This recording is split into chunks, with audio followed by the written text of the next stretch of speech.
Well, everybody's heard about the bird. The bird's a winner. Well, the bird is a winner. ¿Cómo funciona la cadena alimentaria? En la cima están los que nunca serán amigos nuestros, pero a diferencia tuya, no le damos bola si dicen algo en TikTok. It's a winner. Well, the bird. Well, the bird is a winner. Well, the bird.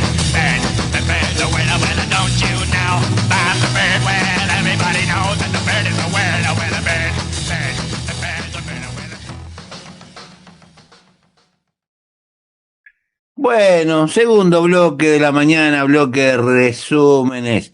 Jamás nos quedamos a pata, por lo menos en esta parte del programa. Don Mauro Córdoba, desde Villa del Plata City. ¿Cómo anda, don Mauro? ¿Cómo dice que le va, don Luis? ¿Todo en orden? Todo en orden. A ver, hace más de 3 semanas, tal vez casi un mes entero, que no sale el sol, No sale el sol. ¿En serio? Parecemos Londres ya, ¿vio? Sí, lo cual no me gusta para nada, pero bueno, no me gusta para nada, pero bueno. Falta la niebla a ras del piso. Horrible, ¿qué quiere que le diga? Pero bueno, al parecer, esta analogía y todo este ejemplo nos va a servir para hablar de el pamperonismo. El pamperonismo, que es una especie nueva de choripán, ¿qué es eso? No, es un aspecto, si se quiere, del peronismo, porque viste que siempre hay, así como hay un Perón para cada uno, hay un peronismo distinto en la cabeza de un montón de personas. Claro. Hay tanto peronismo como peronistas hay en el mundo. Exactamente. ¿Y por qué hablamos del pamperonismo y de los tantos peronismos sueltos que hay? Porque se armó una cumbre. Fue una semana de cumbre, se armó una cumbre entre el peronismo y también del promismo. Igual, yo voy a hablar de la cumbre peronista, que aparentemente sirvió para reinstalar la idea de la unidad del peronismo. Y atenti con esto, que parece ser algo que todo el mundo, por lo menos conceptualmente, tiene claro, pero atenti con esto porque hay quienes dicen que sí, que es un paso para la unidad, y después hay detractores, incluso mismos peronistas, por ejemplo, de la agrupación La Cámpora, que dicen no hay nada cerrado, es solo una reunión, no se selló ningún pacto, ningún acuerdo, ni nada. ¿Usted quiere que cierren algo? ¿El peronismo que cierre algo? ¿Que en esa cumbre, digamos, entre comillas, hayan cerrado algo? Para mí no se cerró nada, por eso se van a volver a juntar. Para mí cerrar algo es lo peor que pueden hacer. Ok, porque el mejor escenario son las pasos. Porque, a ver, esa reunión tiene dos interpretaciones posibles, porque nadie sabe qué conversaron, más allá de lo que digan los protagonistas, ¿no? Porque usted sabe, hay un discurso para la barricada y otro discurso para adentro. Obvio. Si el planteo fue, dejémonos de joder, dejemos de mostrar las heridas, dejemos de hacer puterío, mostrémonos juntos, compartamos propuestas y después vemos, esa es una cosa y la veo positiva como un signo de madurez. Ahora si la otra es empezar a tejer listas de unidad con quienes ya sabemos que tiran la lapicera y nos vamos a comer otro sapito más, no me gusta tanto esa versión. Bueno, por lo pronto decir que la cumbre que reunió a los principales referentes del peronismo dejó por lo menos instalada esa idea de acuerdo de unidad. Pero en este caso, un punto que compartieron y que llevan adelante tanto el axelismo, si se quiere, como el masismo, como el máximo kirchnerismo, o básicamente Máximo Kirchner, lo de la necesidad de mantener las pasos y advertir a los supuestos compañeros que quien no acompañe esa estrategia va a quedar al lado de la reelección de Milei, es decir, va a ser funcional al gobierno de Javier Gerardo Milei. Que vayan y se lo cuenten al de Tucumán, ¿no? Sí, sí, bueno, por ejemplo, con Hato, con Khalid, con esos dos gobernadores, que Ujú. fueron como, bueno, los dos gobernadores más polémicos, también dijeron, bueno, Las prostitutas del peronismo. incluso con ellos hay que armar algo. Ujú. Admitieron que hubo errores en el pasado, así los llamaron ellos, y que bueno, incluso hasta con ellos pueden tejer o empezar a recomponer la relación, ¿no? Si es que Usted me alguna está vez queriendo estuvo decir, perdido. usted me está queriendo decir que con bosta, barro y paja se hace el rancho. Aparentemente eso es lo que está por lo menos dejándose ver en esta Claro. cumbre que, vuelvo y repito, se hará una nueva cumbre. Sí, igual recordemos lo que decía Perón, que decía esto, pero también Ujú. decía, pero no nos pasemos de rosca con la bosta. Claro, no nos pasemos de rosca con la bosta porque si no se cae todo lo Claro, edificado, ¿verdad? claro. Bueno, uno que salió, que ya a esta altura está como bautizado por la militancia, si se quiere, como una especie de cabra, chat, o todos esos sinónimos, ¿no? Que ahora dicen los más jóvenes con respecto a cierta figura, fue José Mayans, el jefe del bloque del peronismo en el Senado, que ante los medios de comunicación dijo, por ejemplo, que Axel se saludó muy bien con Máximo, se dieron la mano y un abrazo, ningún problema. Fue lo Ujú. que graficó, llevó adelante José Mayán sobre un aparente buen clima en el que se desarrolló, ¿no?, esta cumbre en el Hotel Emperador. Contó que junto con el jefe del bloque de diputados, Germán Martínez, mantienen un intercambio cotidiano de mensajes con los gobernadores para consultarles sobre los proyectos que deben tratar en el Congreso. Ujú. El primer dato fue la asistencia perfecta, el segundo que la reunión se extendió más de lo previsto. La Ujú. intención original era mantenerlo en reserva, si se quiere, pero el encuentro se filtró y Mayans y Martínez salieron, ¿no es cierto?, o terminaron actuando como voceros, ¿no?, de esa cumbre que se llevó adelante. Escúcheme, yo le hago una pregunta. Sí. Si yo logro con mis gestiones juntar a tres cabezas que no se querían juntar, ¿usted cree que yo lo voy a mantener en secreto? No, no, Ah, ¿cómo no? No, bueno. no, pero queda muy mal decir públicamente, sí, me muero de ganas por decirle a todo el mundo lo que está sucediendo y Sí, lo que yo gesté. Queda pero mal. ¿sabe cómo reparto off the record? Porque no Bueno, es, porque es una reunión cara en términos políticos, ¿no? sí, sí, Ujú. claro. Sí, sí, sí, sí, no, completamente. Bueno, eso es lo que tiene que ver con la cumbre del panperonismo o el peronismo en su conjunto, ¿no? Ujú. Bien, vamos a pasar ahora a unos Pero datos. hasta ahora están quedando fuera los gobernadores, ¿eh? El centro. Porque Sí, una sí, cosa es que usted diga, bueno, hay que sumar a todos, y otra cosa es que no haya ido ningún representante de Zapata a esa mesa. claro.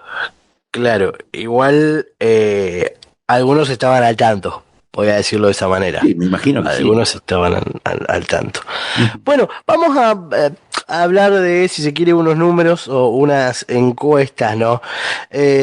Para 6 de cada 10 argentinos, Milei no defiende a la patria ni a la soberanía. Ujú. Lo afirmó, bueno, una encuesta, ¿no?, de la consultora Subán Córdoba, una, bueno, nada, consultora muy consultada, ¿no?, por los medios de Ujú. comunicación y demás. Por el contrario, los dos conceptos están más presentes en la sociedad. El alineamiento de Milei con Estados Unidos parece que produce rechazo. Claro. Sí, Eh, igualmente, usted me dice, 6 de cada 10 creen que Milei no defiende la soberanía. Es grave que 4 de cada 10 crean que sí.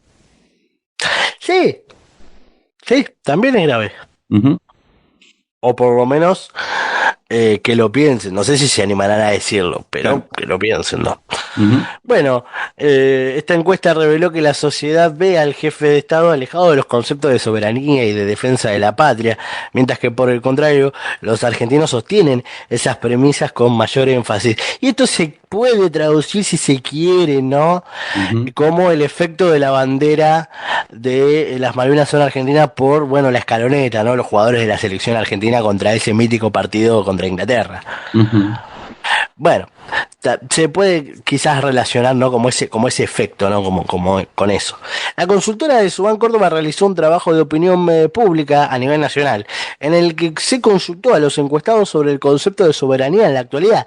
En ese marco se consultó sobre el vínculo de esta noción y el gobierno nacional, sus posturas y sus decisiones. Un 65% percibe menos defensa de la soberanía en la gestión. Ante la consulta sobre si los valores de soberanía nacional y defensa de la patria forman parte de las decisiones de la gestión de Milei, un 65,7% sostuvo que están menos presentes que antes, casi 6 de cada 10 argentinos. Un 11,3% sostuvo que están igual que antes, mientras que un 21% considera que está más presente que antes. El restante 2% es de indecisos.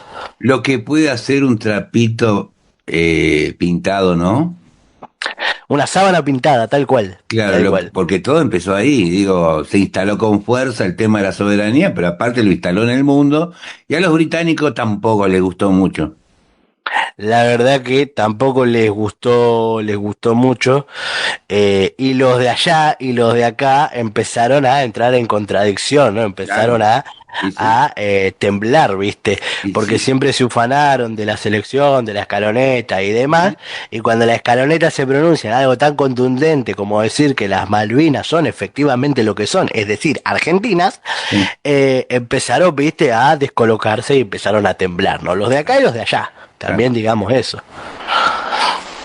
Bueno, esto es lo que tiene que ver con números y con, bueno, estos valores, pensamientos, ¿no?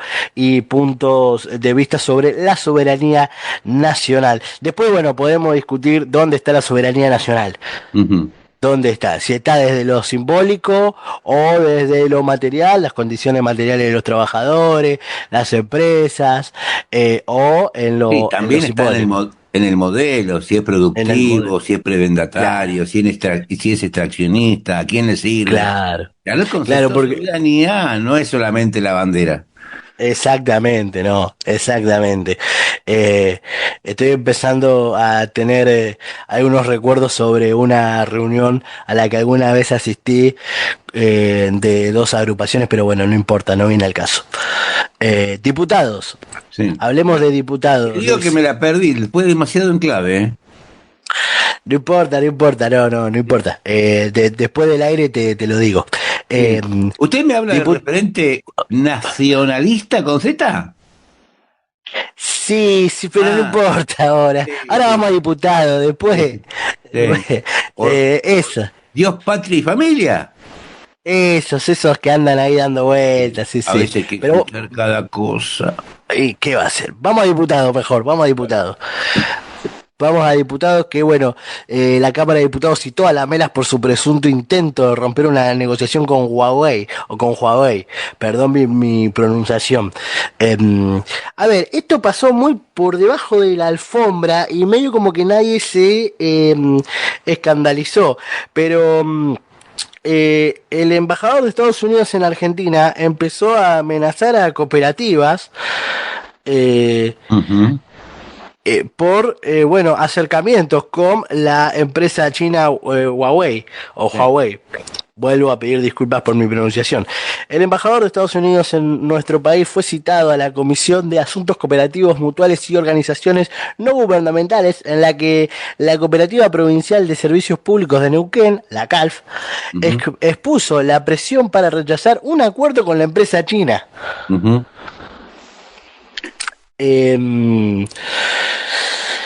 Dígame, Esto, sí, ¿cuál debería ser a raíz de la encuesta que usted ya mencionaba, que 6 de cada 4 no consideran muy patriota al presidente? Mm. ¿Qué debería hacer un gobierno cuando una potencia extranjera aprieta a privados argentinos para que no firmen un contrato? Y como mínimo, de mínima Sí. quejarte, de mínima. Claro, Después, claro. de mínima quejarte y después llevar acciones Ahí está la a que, soberanía. exactamente, en la conducta, Ujú. conducta. Bueno, el embajador de Estados Unidos, Peter Lamela, fue citado por la Cámara de Diputados, Peter Lamela, la Da pa' un Comisión de chiste, Asuntos... ¿no? Sí, la verdad que sí. Varios. Obvio, Pedro Lamelas, viste, Claro, no. tratemos de no ser Olvidate. groseros, pero bueno, es difícil Sí. aguantarse. Es difícil, por favor, sepan los que estén del otro lado que esto es muy difícil. La Comisión de Asuntos Cooperativos Mutuales y Organizaciones No Gubernamentales oficializó, la citación al diplomático norteamericano para el miércoles para que explique la presunta presión a la Cooperativa Provincial de Servicios Públicos, CALF, para que no cierre un acuerdo con la empresa china Huawei. La comisión que preside el diputado de Unión por la Patria, Aldo Leiva, citó para el miércoles a la 1 de la tarde a Lamelas en la continuidad del plenario que había comenzado toda esta semana y había contado con la presencia de integrantes de la comisión directiva de la CALF. Ujú. Bueno, Así que Peter Lamelas será citado. Y bueno, Leiva afirmó que hasta el momento no tuvieron la confirmación de la presencia de Lamelas en la convocatoria para el miércoles que viene. ujú. La nota fue girada vía mail desde la Secretaría de la Comisión al correo de la Embajada de Estados Unidos. Es una convocatoria oficial. Hasta el momento no tuvimos respuesta, pero tenemos algunos días hasta que se realice la reunión, explicó el diputado chaqueño en cuestión. Ujú. ¿Usted qué dice? ¿Que va a ir o que no va a ir? Y estos muchachos imperiales no van a darle explicaciones a nadie. Claro. Sí, Tipo que- Argentina atendida por sus dueños, decís vos. Claro, qué sé yo, es difícil. Y bueno, veremos qué ocurre en Y esta si va es semanita. porque ya sabe que va a haber varios diputados haciendo el aguante. Sí, ¿no? Claro. La verdad que sí. Bien, tenemos que hablar de las familias que están cada vez más endeudadas y que hay muchos jóvenes que están en rojo, familias y juventudes en rojo sobre endeudadas que recurren al Banco Provincia, la cifra récord en un mes. A ver, tanto nación como ciudad como provincia empiezan a gestionar estas, si se quiere, oportunidades de refinanciación, porque realmente esto no es un asunto entre privados, es un problema ya advertido por ni más ni menos el Fondo Monetario Internacional, que, digo, si hay un organismo que carece de humanidad, Ujú, es ese. ujú. El organismo que carece de humanidad, el Fondo Monetario Internacional, ya advirtiéndole al gobierno de Milei que este no es un problema entre privados, sino que se tenía que poner manos a la obra. Y fíjate que una vez más es la banca pública la que empieza a salvar a las familias o la que le da oportunidades de refinanciación de deudas o planes de refinanciación a las familias, ¿eh? A ver, pero cuando quiebre el sistema, cuando la morosidad ya es insostenible, ¿a quién cree usted que los recursos públicos van a ir a ayudar? ¿A los bancos o a los endeudados? Ya, completamente, sí, Pero claro. siempre se rescata a Es- los bancos. Siempre, siempre. La banca pública otorgó más de 100.000 planes de refinanciación y casi que duplicó la asistencia en un año. En la provincia, el 25% de la población deudora registra atrasos significativos en sus pagos. El 38%, perdón, de los morosos tiene menos de 25 años. El 38% de los que adeudan tienen menos de 25 años. Ese es un dato clave, ¿eh? Ok. Hay muchos jóvenes que dan su primer paso, si se quiere, al mundo laboral ya endeudados. Ujú.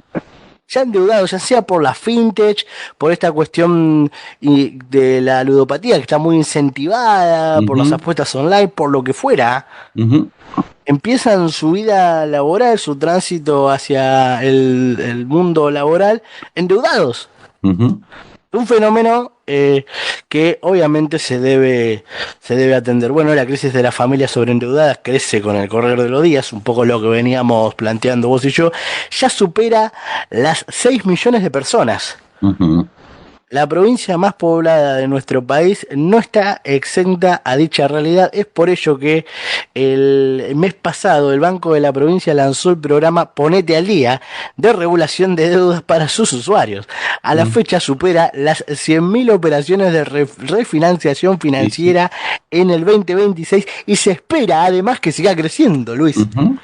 Dicha cifra representa un incremento del 382% en relación con el mismo periodo del año pasado, del 2025.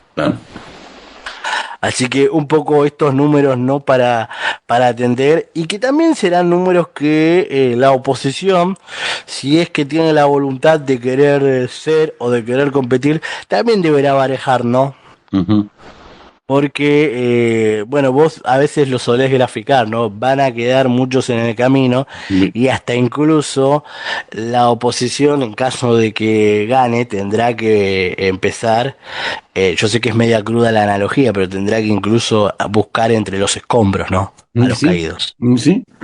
Yo sé que es muy cruda la analogía, pero bueno, nada, sirve como para graficar este momento que se está viviendo, ¿no? Sí, igualmente los que caen en esta historia son los que este sistema quiere dejar afuera.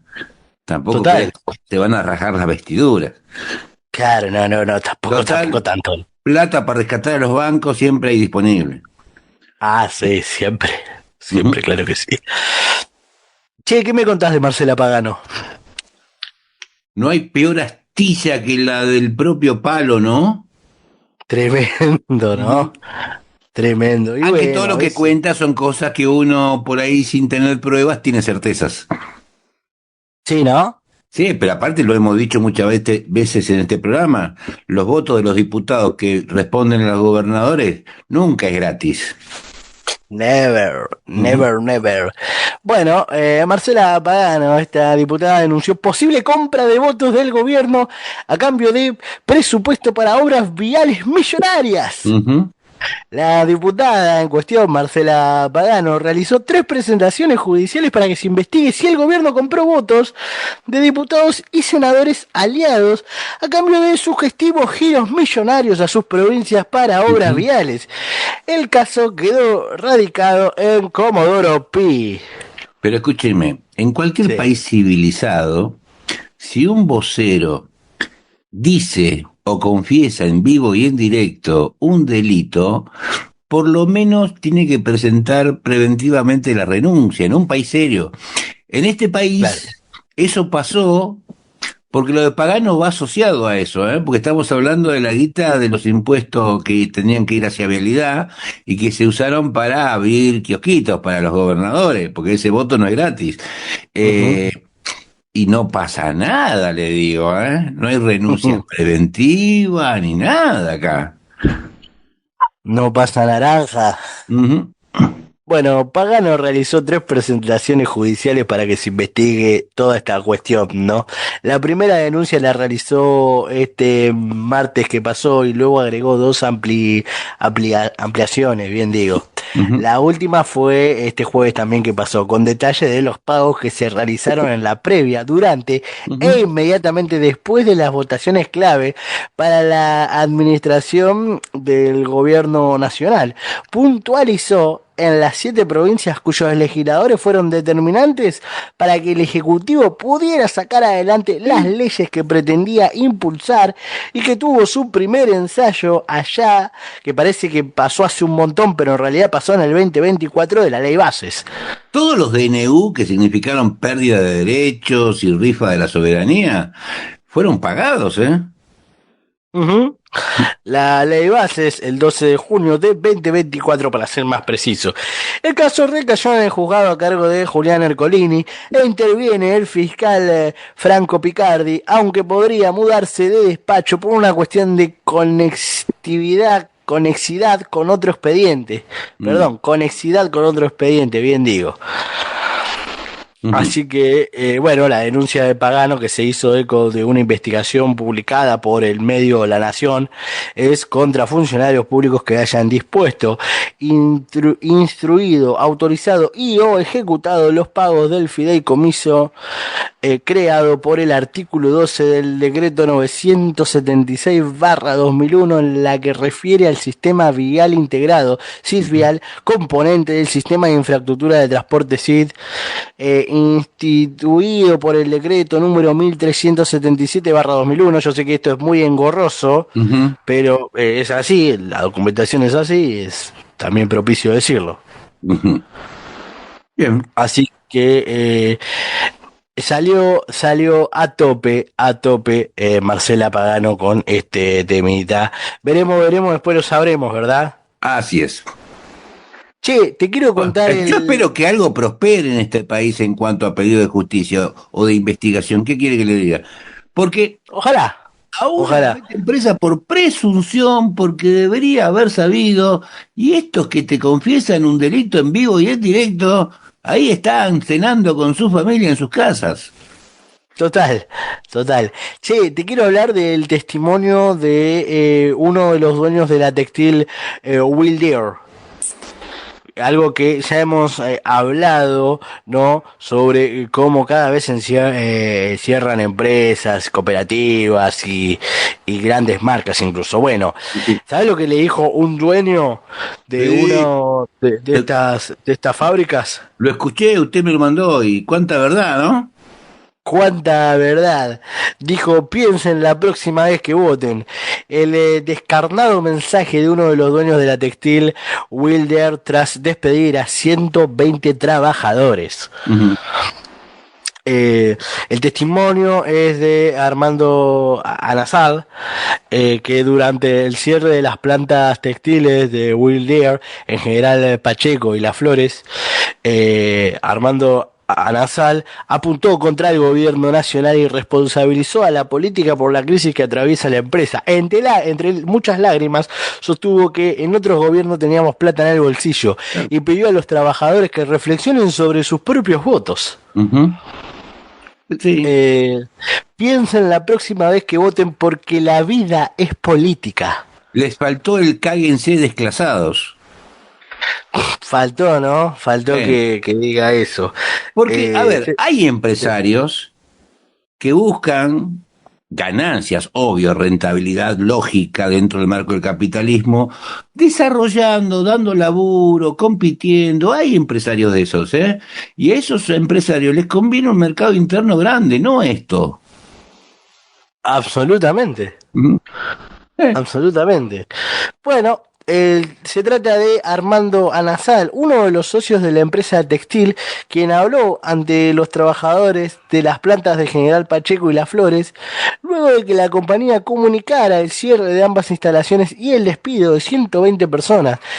Con lágrimas en los ojos, mientras de fondo se escuchaban los llantos de las trabajadoras, Anazal habló de sus casi 50 años en la actividad industrial y aseguró que las decisiones políticas terminaron impactando directamente sobre la posibilidad de sostener la empresa.